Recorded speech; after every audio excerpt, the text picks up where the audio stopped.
I ended up making 4 radius blocks because it was quite slow and tedious, but it did quite a good job. So anyway, this is a mechanism here. I did show that previously, but sure, whatever. It's turned off at the moment, really, for safety reasons. That all held very well, and just taking absolute care with that cutting side being so close to me. Now, what I was doing was sliding my extractor end slot thingy, my jigger, whatever you call it, over the board that was being worked on, and it was quite efficiently sucking away the dust.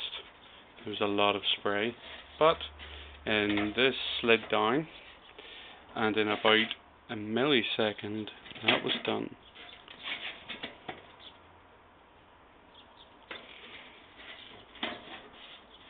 Needless to say, I near shit myself.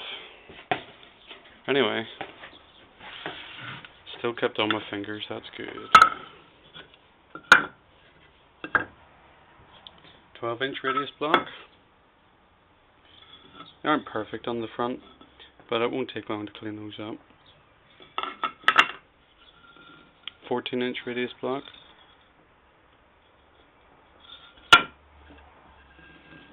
16-inch radius. And an 18-inch radius.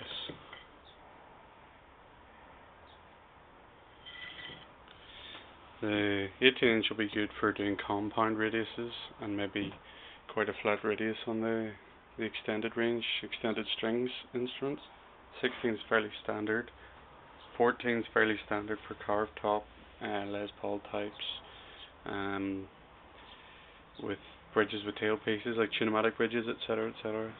And the 12 is kind of an old, well, semi-old Fender size. They kind of went in for 9.5 as well. Anyway, I'm going to clean these up now.